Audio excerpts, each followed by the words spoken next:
Where have you brought me, Daniel? I brought you to a place I go to every week. Uh-huh. Any guesses? Is it the mall? Is that where I am? No, we go there every day. Oh, I see. Okay. No, this is church. This is my church, my home church. Been coming here for 5 years. Yeah. And when we think about it's a habit that we do every week, or even every day, or an environment we place ourselves in, for me, this church service, a chance to come here and be brought into another story. So Gotcha. a story of the world, my life, my community. How am I brought into that story and kind of reoriented to that in a weekly basis? I think that's what a church service is. Right. But this is your first time coming to church ever. I'm kidding. Yeah, I actually burst into flames as I walked through the door. It was remarkable. Yeah, That's why we have fire extinguishers. It's a miracle. All right, well, let's go somewhere quiet and we can talk about this. Let's do it. Let's grab something to eat. I fall down to my knees. Eyes are raised to the sky. Welcome to another episode of Assumptions. This is the podcast that explores worldviews with two people who have vastly different outlooks on the world. And yet are still friends. Thanks for ruining the intro, Daniel. My name is Kyle. I describe myself as a humanist. And we were friends, but my name's Daniel, and I'm a Christian who interrupts, apparently. Yeah, so tell me why you drugged me to your church today, Daniel. You came to my... Weirdly enough, people were throwing water on me, and... How's it feel to be freshly baptized? That's right. So we've been talking about stories this whole season. Have we? I think. I don't really remember at all the last 7 episodes. Nor do I, but I think it's been around stories. Okay, great. And different ways of stories. We talked about why we like stories, why do we have to tell stories, why do we individually create stuff, and then we talked about how social media portrays a storyline that we're in. And so if you look, though, at society as a whole, there's a narrative, I think, that society portrays. That the culture we're in, has a narrative. So you're saying that culture informs you, not you inform society? I think it's both. Okay. Because A symbiotic relationship, I think so, yeah. to steal a scientific phrase. Yeah, but like if we put it this way, if you imagine you're someone from a completely different era, so let's say you're in the future, you time travel back here, or vice versa, Yeah. or let's just call it like the Martian idea, where if you're a Martian who comes to Earth and lives amongst us, what would you think about what we think, the story that what we believe based on what you see us do? Right, okay. Okay, and That's also dependent on where you are in the world as exactly. well, I think. But and that's what I mean by culture shaping that. Yeah, right. I agree with that. So if you walk into, you get the example of a movie theater, and you're like, oh, these people go to a movie theater where there's this giant screen, and you sit down and you're fed stuff, and then you eat and you whatever that looks like, right? What significance would they take from that?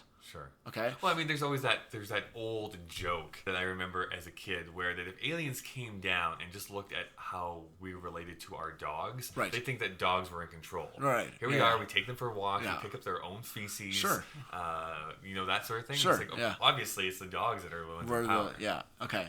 And so the reason I wanted to bring you into church is given that to indoctrinate me yes, and to convert me. That's right. I wanted you to love Jesus, but failing that, I wanted you to be able to offer your Martian perspective on what that looked like. Mm-hmm. Okay, and under the framework, the mental framework of the reason I go to church on a weekly basis is because I go there and I'm told a certain story. I would even say I'm immersed in that certain story, because I'm not just sitting there having it fed to me. I'm participating in it. I stand and I sing. I drink and I eat. I talk to people and I pray, and I sometimes play music for that. And there's a fair bit of just sitting and listening, as you experienced. But that's because I need to be reminded of what I believe the true narrative is. And it's a narrative that I often forget, just as human nature. Sure. So I'd love to talk more about that, and then also maybe how that contrasts to the narrative that maybe you believe, as someone who's not Christian, and what cultural practices do you partake of that reminds you of that narrative. Right, sure. But let's start with that Martian experience. What was it? What takeaway what was it like going to church with me in an environment that I know very well and I'm very familiar with? What was it like having seen that? Well, this is true for any church service that I have gone to. Not that I've gone to that many throughout my lifetime, but I did go to a few during my high school years. Okay. I've gone to another mutual friend of Yeah. ours, Justin's. Yeah. He's a pastor, and Right. so I've gone to his church service before. And there is always this great welcoming Sure. that I feel when, Sure. when I go into those buildings. Even though I feel awkward and I don't really like singing in public, Yeah. and I don't know the words to anything, and it's like, oh, what am I supposed to do right now? Yeah. It's foreign. It's foreign, so I Yeah. don't know if I'm doing it right. Or And I should if say I'm that doing- I think if anybody goes to a new church, even if they're used to that environment, there's a certain sense of that. Yeah. Right? Like, you don't know these songs. But there's that warmth that is there. Okay. So what I definitely felt. And I think that the message that was being preached about this morning was something that I could relate to, and I took something from it. Okay. I think that it would be a very vastly different experience if I felt that it was a very like overly political sermon or something like that, or like the hellfire and brimstone that you sometimes see portrayed on TV and in movies. That kind of stuff, I'd be like, this is turning me off completely to what I think the purpose of a church is. So definitely that's how I felt coming into there. Interesting enough, now not that I talked to every single person in the congregation, there is something that didn't happen this time that I was actually anticipating was going to happen, which I find that any church I've ever gone to, there are the people that I can tell very much, they're very strict in their faith, they believe it very much, and they're kind and they're warm and they're great. Right. There's also those people that I feel are going through the motions. It's like, I don't know if you 100% are actually on board with this, where it feels like it's a fake smile, it's a fake gesture, it's a fake greeting. And that kind of turns me off something. It's like what I call church nice sometimes, which is like, I don't know if you actually believe what you just said. The fakery of it. Yeah. And then it's like, what? Just say what you mean instead of hiding behind this veneer of a mask almost. Okay. And but that did not happen. You say, that didn't happen. But you're used to that at churches. Yes, Okay. Interesting. That's interesting. That I wonder if the songs. Coming back to me, it was really the songs I chose. But no, in the sense that I get the feeling when I go to most North American churches that the songs are very kind of that fake veneer that you talk about, where they're like, we're happy, like we're gonna, they're happy rather than joyful. And something that I've always appreciated about the music at our church is that it does deal quite honestly with darkness too, I think. Sure. And I wonder if that, it's just curious comparing that to and going, I don't know if you noticed in the songs that came up where it was like, these are troubles that we're going through that we're not happy with. I don't know. What was that like? Tell me about the music. What was it? What was this thing that people sing? Like, because you quoted to me a song from a musical where it says, I think, why do the atheists not have good music? Why don't the atheists? That's just a song from Steve Martin. Right. There's like, the atheists have no good songs. Right. Right? Which is kind of true in a way. Like, some of the greatest songs are like either hymnals or gospel. Or hip-hop. Same thing. Or hip-hop. Same thing, I guess so. It is a tongue-in-cheek song, but I think it's pretty funny. But in the sense that here you are gathered in a community that sings. Yeah. Like, does that seem weird on the outside? Because do you ever? I don't know if weird is the right word. Or let me phrase this. Because I definitely sing to myself here at home. When I'm by myself, I like singing in the shower. I do that by myself, so I don't know why it would be so much weirder to do that with a group of people. I think for me, it's always been self-consciousness that prevents me from really fully escaping to it. And part of it is too that because it's singing about the glory of God, and so for me, it's like, oh, this is not something I absolutely 100% believe in. So it feels to be wrong for me to partake in that a little bit. So you also don't know those songs. So I also don't know the songs. I was like, but just experience it. Like, why is it that if you think of modern society, your society, right?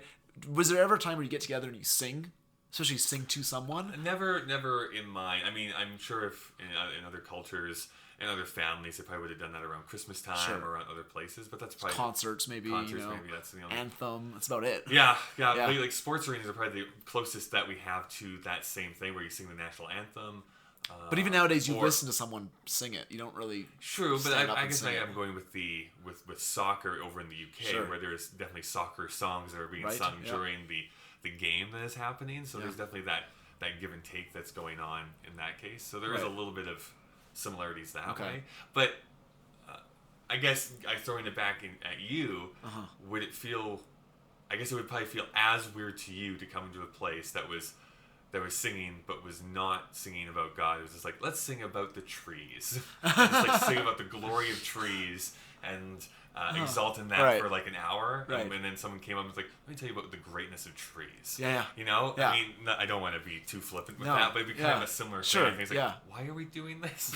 Okay, so did you get that sense of like, why are we talking about God and Jesus so much? No, I get it in the purview of a church. Like, I understand Okay. why people are doing that. But at the same time, there's still points that even in the back of my mind was like, yeah, I get it. there's been like 4 verses of this, and like, I get the point. And even in the sermon, it's like, I understand. Yeah, I get Okay, it. move on. The sermon could have been 30 minutes instead of 40. I do think that our sermons go a bit too long. I prefer a 30-minute over 40-minute sermon. But okay, so then what general impression did you take in terms of, if you were to say that service told a narrative, what would that narrative be? Well, the sermons normally do have a very and I'm not talking about specific- sermons, I'm talking about the whole thing. So people coming Yeah, together, okay. Being brought into this by someone, Yeah. singing together, Well, sermon I'm going out. actually a pretty big fan of Sermons. sermons of traditions. I really like that idea of doing something because we've done it for a long time. Right. Not necessarily if it's like, well, we've always thrown women into the volcano. We should continue to throw women into the volcano. I realize that there's times where we need to update our traditions. Right. But one thing I always appreciated about my parents growing up is that they made a conscious choice. I've never talked to them about this. Maybe I should. They made our own family traditions that the rest of our family did not do. Right. Where we, as our own little family, are like, this is what we do. Yeah. Specifically, we did something very specific for Easter, which I know most families. You worship the never Easter Bunny. did. We Interesting. literally fell Yeah. on the floor and said, Wow. "Thank you, oh Easter Bunny, for giving me this chocolate." Wow. No, we would actually exchange presents on Easter, and not very many people actually do Yeah, that. we did. No. Yeah. But that's because we were celebrating Jesus. Right. I don't know what you did. And me, I was celebrating the fact that I got a new Sega Genesis game. So, but yeah, no one I know else who I knew growing up ever exchanged gifts during Easter time. Yeah. And it's something that the tradition side of it, because it's saying that it's cultivating something in you. It's saying, saying that like I don't necessarily believe this, but it's not necessarily the belief in it that's making me who I am. It's the fact that I'm being immersed in something. Well, yeah, I mean, there's, to get back to, I guess, our main point here about how like society informs us and we inform society. I think it definitely depends on when you're born, like what type of family you're born into, where in the world you're born. There's a whole lot of things that go into that and how you respond to that. Right. I mean, I have a very different outlook, I think, on life based on the fact that I grew up on a farm. Right. I grew up in rural Alberta. Yeah. I am white. I'm bisexual. So there's all these things that I dealt with in growing up that kind of shaped who I am. Yeah. And I'm very grateful for the small town I grew up in. I actually very much appreciate the fact that I grew up in a small town. Yeah. Because it makes me, I think, recognize things now living in a big city is that there's like, I think we can do something better than this. Right. Like there's things sometimes it's outside the overlook. normal. Yeah. There's that things second I can identify. No. I guess you've been immersed into it so long. I know. that Yeah. You can't really extricate yourself from that so much. You're in this storytelling, this grand narrative, I guess, for your whole life. Although you have been to multiple churches, so maybe you can speak on how it's different. Okay, so you just said grand narrative. Would you say there was a grand narrative you took away from that service? Like, this is what these people are. This is what they're doing. This is what they believe. This is definitely. It felt like the thrust. I mean, this is partly the sermon, but partly what I could see from the pamphlet and stuff that was being handed out was really big at community service. Wanting to spread the word of God, wanting to be that voice, but also not fighting evil with evil. We want to make sure that we're doing this in the proper way. Okay. There's the right way and there's the wrong way. Okay. And how did so that was the sermon, that was like the how did the music or the prayers shape that?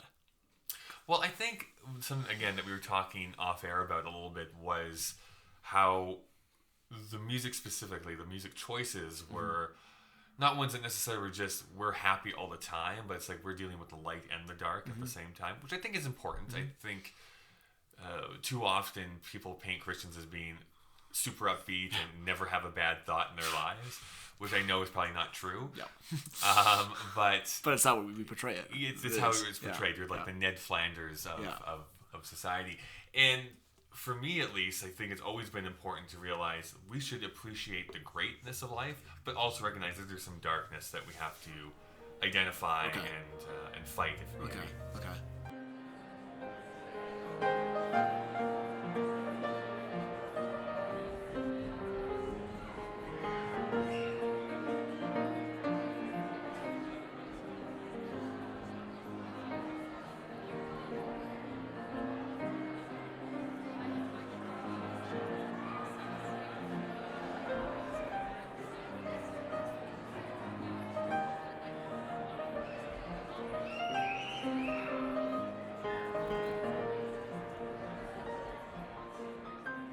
You're gonna ask me a question. What was the? I don't remember. Okay. I was asking you about going to different churches. Oh, yeah. Like this is not your first church that you've always been at. That's right. So I'm wondering what made you switch to a different one, or what are the big differences between the two places? Yeah, I think the church I go to now, and it's not perfect. There's things that I think they should do better, but it's like family. I mean, it's the analogy earlier today, where like you're part of a family, and you realize that like I wish my parents did this, but then you ultimately go, I wish they weren't so lame all the time. But then you go like, but they also like birthed me and raised me, and like like there's way more good they've done than things I have to complain about. Right. Thankfully, given who I am, and so with that. But in this church, I mentioned the music because I think. And even the sermons too, that they really reckon with failure and with there's one song that we did today that was talking about like what happens, like am I content with what God has for my life? Like if I don't like it, if I'm sick, if I'm like my life's not going according to plan, can I trust God in that? Not that He's going to change it, but that it's the right thing because I trust God. That aspect of it really has shaped my life in many ways. Even the events of the last 5 years and things that didn't go well and things that were tough, and having us being part of a community where that was acknowledged and that was pointed to. And when those things happen, I had something to point me along and say, "This is what's actually happening. You can trust God in this because He's in control."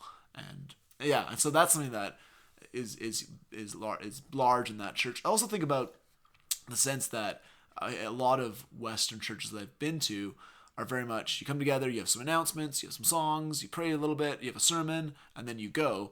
Whereas what I've learned to appreciate about church specifically is that that service tells a story, saying that we are called together for something that's not just you.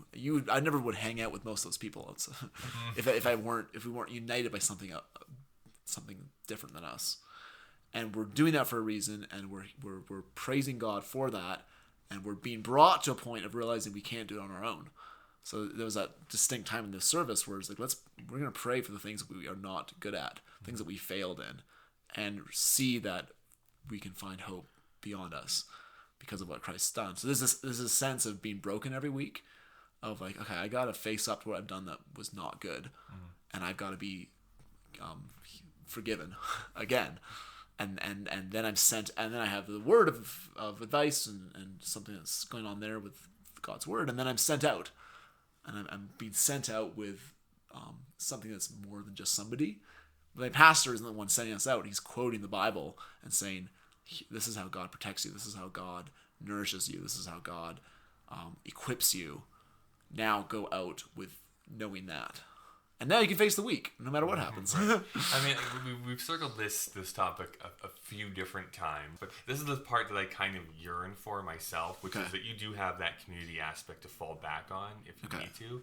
Yes, God is the one who's guiding you through this life, and you can speak to Him and pray to Him, but you still have essentially that core community that you can feel supported by if need be. This is gonna sound like I have no friends or family, and I do.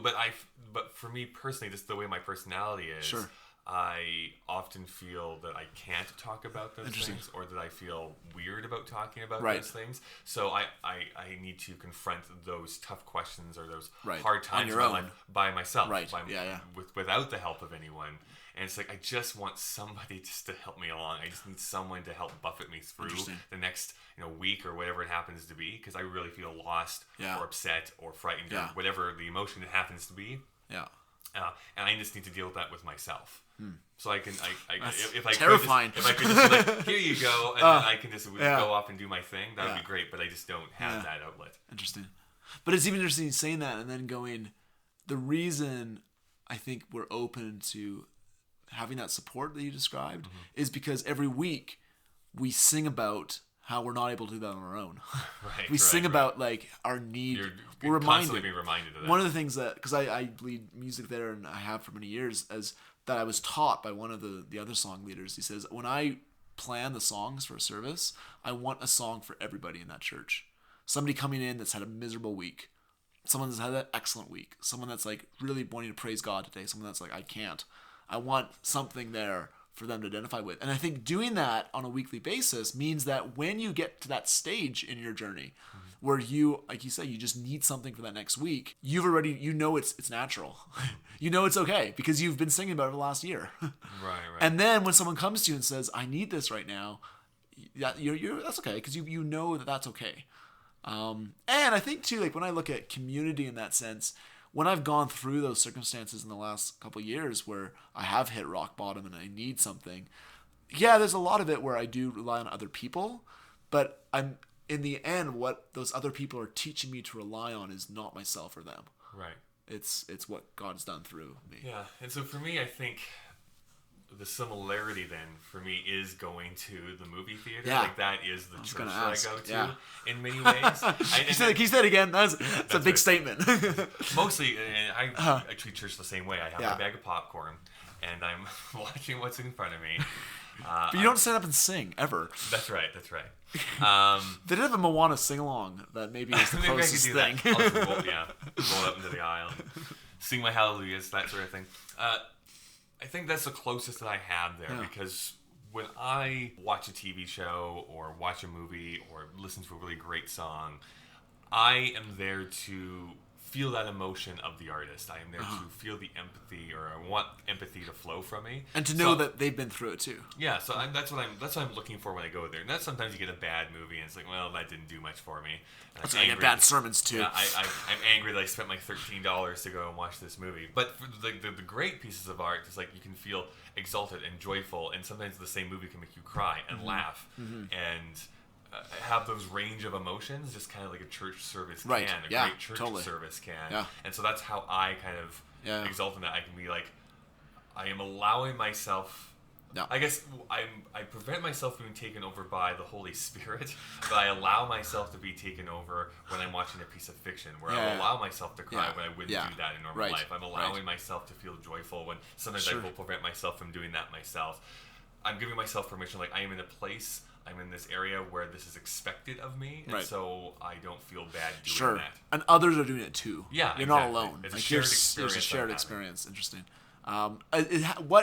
So if the narrative that I need to be brought into weekly is that I'm united by something that's not just me, and that I am broken, and I am restored, and I need to be. Yeah. And I'm sent out, and I'm yearning for another home. Sure. I think some of the song lyrics mention that a couple times in there. So that's the narrative, the Christian story that we open this podcast with, in terms of talking about. I'm reminded that on a weekly basis. So then, when you go to the theater, what is that narrative that it resuscitates? Well, I think it is narrative a bit, but I think it's just that tradition again. I like the smell of theaters, the somewhat mustiness, but the popcorn smell. Even the theaters that I think have bad popcorn, I just like that smell that hangs in the air, the oily residue that happens. I enjoy. It's very visceral, isn't it? Yeah. It's like communion and wine and bread. Like we need something like that. Because I will partake in that buttery goodness as well. Yeah.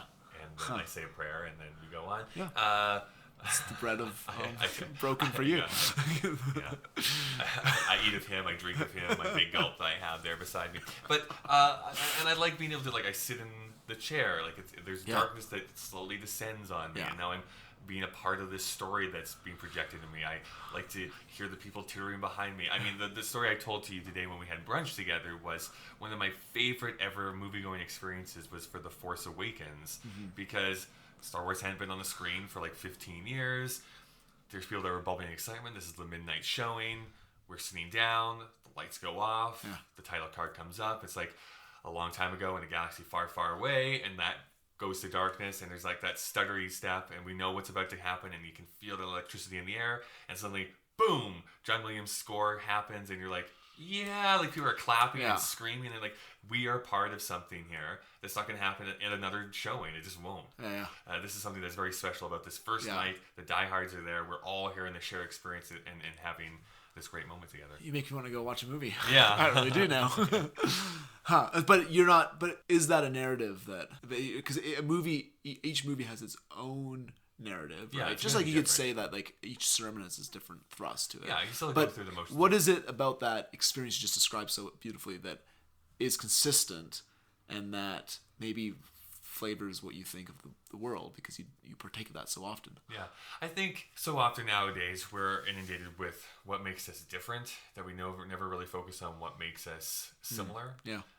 And I can sometimes fall down those rabbit holes as well. I think it's important I think it's important to disassociate sometimes political or religious views from the actual person that's there in front of us. So being able to be like, hey, we're here, we're enjoying this piece of media together. Right. I don't know. It just allows me to like push that all away, and we're all experiencing this in unison. We're going through that same ride. We're experiencing the same smells and visuals and that sort of thing. So how's it different than like what do you get in a church service I think that you don't get there? Well, I think or vice versa. Yeah, I think the religious aspect necessarily means that this is something that is for your spirit. I don't know if that necessarily is true for movie going. Sometimes depends on the films. It depends on the films. I just want to laugh, or it's like I'm a super pretentious film snob, and I'm going to go and see, I don't know, Squid and the Whale or whatever is going to be playing. Or Frances Ha. I'm going to go see Frances Ha in a movie theater because I don't watch any movies that are in color.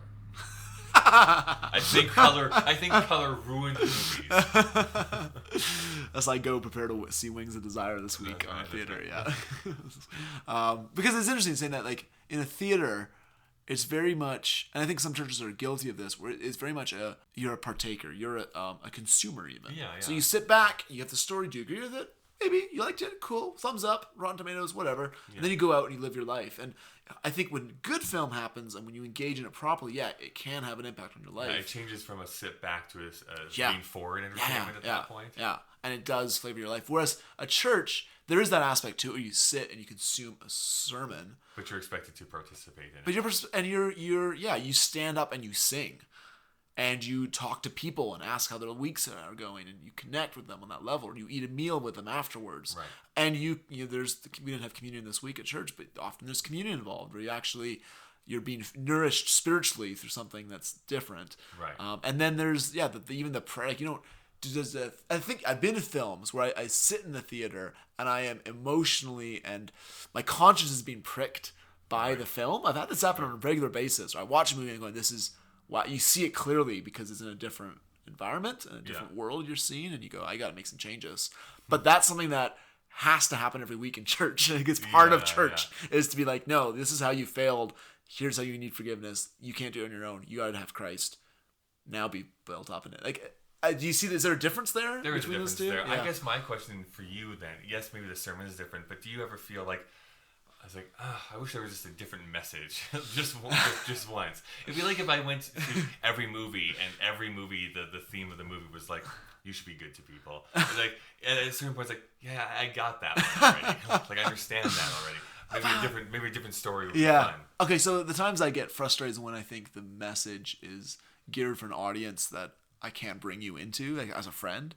If I bring you into this service, there's nothing in here. It's all built for church language, or it's built for the church, or it's like, is that the best? But in the sense where I want to be challenged and confronted during every sermon I hear, because I think it proves then that if I were selecting this for myself, Right. I wouldn't want that. So in the sense that because this is challenging me, because this is pricking me in ways that are uncomfortable, that means that it is from somebody who's other than me. It's almost proof to me that it's God's word, because I can't conform to it. I can't make it shape my life. So I think a good sermon always brings you back to Christ somehow and says, like, you can't do this on your own. But it should. Every good movie brings me back to Steven Spielberg. So that's how that's similar. Two Jews. So, Daniel, what did we learn this week? It was interesting having you come in to that church service and offer your impression of it, and in the sense that Did they stand out a lot? I feel like I was too tall. I could always find you. Yeah. And then you said that the message that you took away was we need to be good to each other. And like, that's not the message that I think if you were to talk to Clint, the pastor that you spoke with after, he would be like, that's not the point. It's just interesting that that's what came out. To clarify my point, I think the point of this week's sermon was more that you have to, there's the three tenets of the church as a structure. There was like the pastor, the community, and then going forth out of the community. So I can go more into depth there. But I mean, if you wanted to boil it down, it was more like the pastor's here to give the word. You were supposed to go out and spread it. Right. And don't do that in a jerky way. Yeah, but it's so easy for anybody to have that. Yeah. You could not believe in Jesus and still say the same thing. Right. You could not be a Christian and still say the same thing. And like, what's distinct about that? Whereas, so that was just like, that was eye-opening to have that. I learned that you value being challenged, not just in the media you consume, but in the sermons that you hear and when you go to church. I think if you had asked me when we started this podcast, I would have expected that why people like going to church is because it reaffirms and it does. The things that they like, not necessarily that they want to go there to be challenged also. Sure, okay. But I think you need both. Like, you need to be affirmed in the sense that, because in a sense you're being affirmed in that you fail. Like, you need that, because your human nature is to think pretty highly of yourself. I've never failed in my life, so that's why you don't need it. Would not know what that feels. Well, thanks for coming. Thanks for coming to church. Yeah, thank you for inviting me. Invite me to your pagan temple next time. I will watch. We dance around and put pig blood on ourselves. Yeah, the huge. The huge. Next week is our last episode of the first season. It is. Yeah. What are we going to do next week? We're going to try and recap. 2 weeks, I guess, from now. We're going to try and recap and reflect on what we learned, and reflect on the arc, and hopefully ask for some feedback and get some ideas. And I'd love to hear how you, the listener, have learned, what you've disagreed with, what has shaped you. I feel there's going to be a lot more notes about how I'm stupid than anything else. But we'll read them. We will see. We'll read every single one of them on air. Yeah, on air. We will not.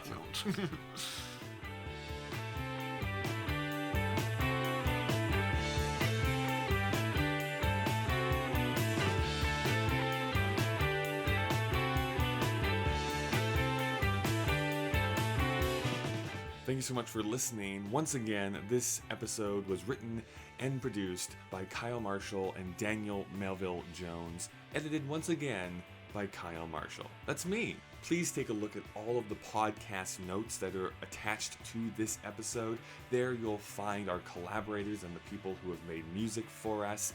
And you'll also see some pretty cool articles that Daniel always attaches to it. In 2 weeks, it is our final episode of this season. And as you heard here before, we're going to be taking questions and feedback and really deconstructing and talking about the last 8 episodes that you have listened to. So please, if you haven't checked out the Facebook page, or send us a line on Twitter, or even send us an email at assumptionspod@gmail.com, now's your time to do it in the next 2 weeks.